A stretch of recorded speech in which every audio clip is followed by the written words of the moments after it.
Hello, good evening. It's 10 p.m. in Accra, and this is News at 10. We're live on TV3 and 3FM 92.7, and we are broadcasting from our Desawe studios, the news hub in Kanda, Accra. You can follow our live stream on the internet at 3news.com and on our Facebook page as well. Let's start with the day's major news highlights.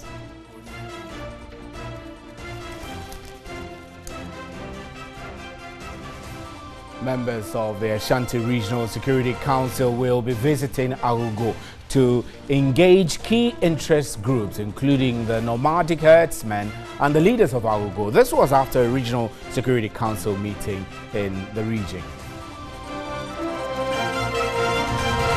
And the Association of Magistrates and Judges of Ghana is demanding an explanation from the Works and Housing Ministries on why it authorized the invasion of the residence of High Court Judge at Cantonments in Accra. A private individual forced his way through the wall, claiming to be the new owner of the property. An MP for Aswasi Muntaka Mubarak and MP for North Tong, Samuel Kujetua Blakwa, will be appearing before the Ad Hoc Investigative Committee Thursday. The committee, which begins a public sitting with clear terms of reference, says it is open to written submissions or personal testimonies from persons linked to the scandal and the public as well.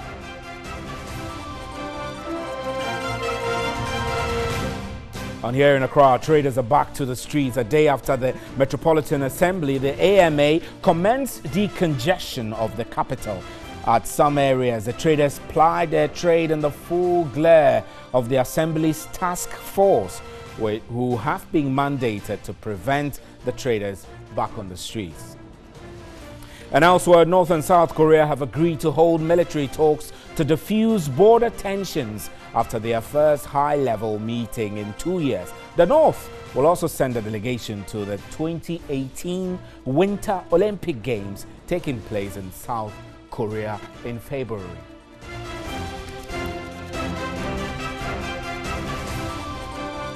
So those were our major news highlights. Remember, you can hear us on 3FM 92.7 and we're streaming live on the internet at 3news.com. You can follow our live stream also on Facebook. Up next is the big one.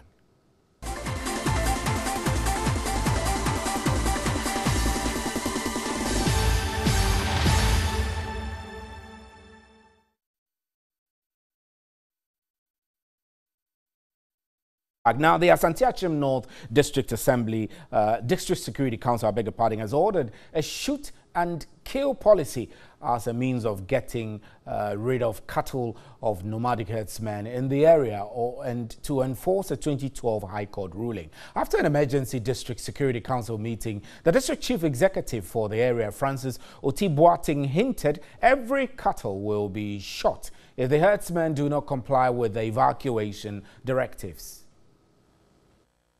4 security personnel sustained gunshot wounds during an exchange of fire between Operation Cow-Leg Task Force and some Fulani herdsmen at Agogo yesterday. 3 of the injured personnel were transferred to the Komfanoche Teaching Hospital after being stabilized at the Agogo Presbyterian Hospital. Nurse in charge of the Accident and Emergency Unit of Agogo Presbyterian Hospital, Emmanuel Ashanti, said one of the injured was treated and discharged last night. The shooting incident led to an emergency dissect meeting headed by the District Chief Executive for Ashanti North.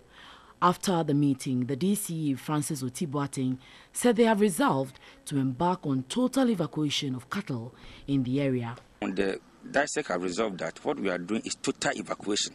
We are not leaving any cattle on the land. And actually, the first command was defective because the first command was that go and sack or flush the animals from the land.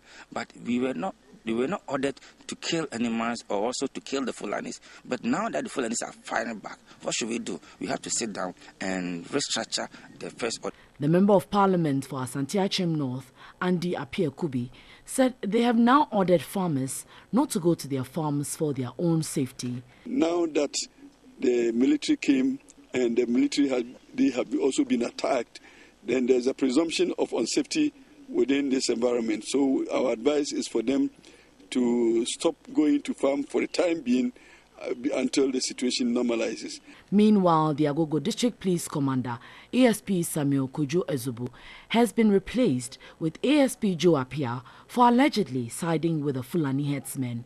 ASP Kojo Ezubu was accused of lack of commitment towards the fight against evacuation of the cattle. Mr. Apia Kubi said they do not have confidence in the outgoing police commander. We are sure that we have not received the best of service from him, and therefore we are not confident that he will be able to handle security in this community. Farmers at Ashanti Chimagogo and its environs have for the past 25 years accused herdsmen for allowing their cattle to graze and destroy farmlands, which are their only source of livelihood. The failure to deal with the situation has led to consistent clashes between the indigents and the herdsmen, resulting in deaths from both sides. And members of the Ashanti Regional Security Council will be visiting Agogo to engage key interest groups, including the nomadic herdsmen and the leaders of the community. This is just after a Regional Security Council meeting in the area. Chairman of the council, Simon Osemens, who is also the Ashanti Regional Minister, has been speaking to TV3. We don't want to do it in a rush too much because, you know, if you take Ashanti Achim North, it shares boundary with Sechra Prince, with Kumau. If you don't think, because the court ruling says they must be moved away or out of that enclave, which enclave is Ashanti Achim North District. You move them there, they go to, let's say, Sechra Kumau, or they move to Sechra Franklins, or they move to Mampong. It means that we are only moving the problem from one district to the other. That is why we want to look at the evacuation plan and take the possible initiative that will ensure that we move them and solve the problem once and for all, and the problem doesn't become a perennial problem. And security analyst Adam Bona says the directive by the Ashanti Achim North District Security Council's shoot and kill policy as a means of getting rid of the cattle of nomadic herdsmen in the area is not the way to resolve the matter. He was speaking on News 360. The directive as issued by the, district, the DISEC, within the Agogo area, it's not how this issue should be resolved. I think what we have failed to do over the years is to pass probably a ranching law. We don't have it. These, cattle you are talking about are owned by Ghanaians. They are not owned by people coming from neighboring countries largely. And so if you say you are going to evacuate, why are you evacuating them to? It means you are virtually just moving the trouble from one spot to the other. So I'm happy to hear what the regional minister said by saying we don't want to move the trouble from Agogo to, the neighboring, district or towns, because then we'll be just moving, pushing the trouble onto that place. Rather, they should have cool heads, see how this issue can be resolved, within this short period. We've had Parliament really converging for, this seat for cash. So what is preventing them from formulating a policy or a law that would say now this animal should be in ranches? What do you think we exactly need to do to tackle this issue? What we need to do is to, first of all, we need to know who even owns this animal. Are you aware of the court ruling, in the Ashanti region that said, they should be evacuated? The reason why this policy couldn't work was because instead of the court asking, the police command to probably work together and it was passed on to the regional coordinating council. And most of these cattle owners are some of our policymakers, policymakers and some of our leaders. And so it becomes very difficult for these same people to, do what is expected. And so if you ask, what haven't we done? What are we doing? We haven't done much. We haven't done much because then it's almost like we are beating the drums and we decide to dance according to the way we want it. And I've heard, fortunately, we have the Interior Minister in the Ashanti region who is trying to come up with ways and means to deal with it in the short term.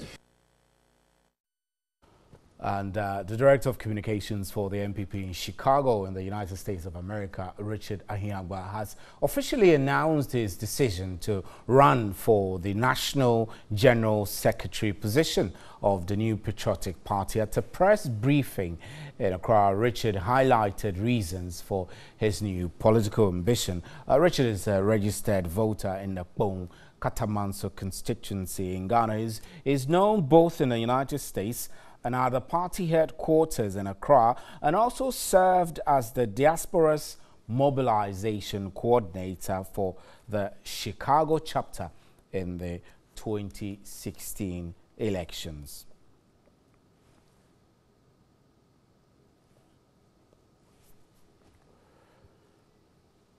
Right, Richard is joining me in the studio now for a discussion. Richard, how are you? Thank you very much for your time. This is a very bold decision for you, I reckon, because I know that the diaspora have been in this discussion, a more like neck-to-neck discussion with some of, in disagreement with some of the proposals that were made, you know, in reviewing the MPP's constitution. Now, right after that was put in the bag, you're coming up to announce your candidature for a position like that. What informed your decision to contest? Thank you. I just want to thank TV3 for being there today. It was a great moment with the press, as always. Yes, it is true that we want to run for this position because our party needs a new direction, a direction that gives us the opportunity to consolidate what our president and the team that is put together has done and will be doing for the next 3 years. We think that they've done a very solid job. And I think the credit, we don't get to give them credit enough, especially our president, His Excellency Nana Danko Akufo-Addo, and his able Vice President, Dr. Mahmoud Bawumia, and the team they put together. It's not a mean task that they confronted. So I think we, within the party, we feel that we need to be able to create a party around them that gives them the environment to continue to be successful, and understanding that we are with them, creating opportunities within the party for our party folks to begin to work in earnest in preparation for 2020. And in doing so, preparing for 2024. So it is, for me, something that is almost unavoidable, given the amount of work we need to do now to be ready. I think that getting in the race, you know, we don't have a general secretary, as it were. In certain terms, you can say we have an acting general secretary. Yeah. Their position has become vacant. And like in all democratic contests, people have ideas and visions and want to contribute to the growth of the party. I think it's a good thing, and we see an opening for us to do something different and something new, something that will give our party the energy to be able to propel us. Your party has had some quite strong general secretaries. We take Sir John Efrime, for example, Kennedy Japong, and then Kwabena Japan, I beg your pardon, and then John Boedu. These are solid people who have been in these positions. You are coming in new. What different? What different would you bring? What's the difference that you're bringing on board? I beg your pardon. Yes, I think you mentioned individuals who I think came in a time in the history of our party. They did their bit to move the party's agenda forward. I think history will celebrate them for what contribution they have made to our party. But like everything else, every generation comes with its challenges, and every moment we as a party, we're looking for opportunities to get better, opportunities to do what it is that we have to do to move our agenda forward. As you know, we are a historic party, and therefore we in many ways needs to be, that's my view, that our party needs to be managed in a way that it looks like the historic party that it is. And currently, my view is that we're not in that place. We need to do a bit more. So if I understand you right, you feel that the past general secretaries and the acting general secretaries have all played their part. It's time for them to step aside for new ideas? Not necessarily. It's time for us to all engage in an ideas contest. To get to a point where our party delegates will choose to see where it is they want the party to go and whose ideas and vision gives the party the best prospect to get there. And that's what this is about. Like, and you think you can lead that drive? I think that this moment calls for something new. It calls for doing what it is we have to do now. To prepare the party for the opportunities that exist in the 21st century. But do you think you have what it takes to hold the grassroots, especially as you don't live in Ghana, you live in Chicago, and you've been there, you've been supportive back and forth to the party by the narrative we have of you, but do you feel confident that the grassroots of the party can accept you and work with you and perhaps give you the mandate? It's rather interesting. We're born here, we grew up here. Anywhere we find ourselves today is in pursuit of education and opportunities that in many ways we like to have here, but it's not here. And I want to pause there to praise our president for many of his conversations that he's had recently, especially the one with the French president, Macron. The spirited nature and the passionate delivery of his ideas that we as Ghanaians and we as Africans can also achieve these sets of objectives. And in highlighting the unfortunate incident with Africans stuck elsewhere, or all of us in droves trying to seek opportunities elsewhere. That is something that at the end of the day, we need to come home and support the president. I was telling people earlier that historically, I believe that you have presidents that move and do certain things at a certain time. We have today a president that gives us the very best opportunities to move the youth agenda, to move our party's agenda, to establish the tradition that we belong to, the liberal conservative values of our party as the best vehicle for Ghana to develop. And that's what we're here to do, to create the party environment around our president, to move that agenda forward for Ghana. And that, I think, is something that all of us should feel welcome. People should be allowed, regardless of where they are. I don't think I am any less Ghanaian than anybody who is here. This is where my birthplace is. This is where I feel passionate about to, if there's any sacrifice I ever do, this is where I want to have it done. So we're here, we lived in Chicago, but all of our work is here. Today at the press conference, if you were there or if you heard the news, my chairman was there, and whilst the question was asked, he demonstrated how it is that we were involved all the way along. I was here in 2000 when we had the change election that brought former President Kufuor. We were here on the streets of Alajo. We sang the Song of Alliance, the Assia Hall. We sang all of those things. And 2012, 2008 we were here, 2012 we were here. So you've been around. So we're just there, but right. Here is where we belong, and right. Here is Richard, where we want to work. Richard, we're grateful for your time. I wish you the very best in your pursuit to be General Secretary of the MPP. I'm Stephen Enti, and this is News at 10. You can hear us live on 3FM 92.7, and around the world we're streaming at 3news.com. You can also engage us live on our Facebook page. We have more news for you. Please don't go.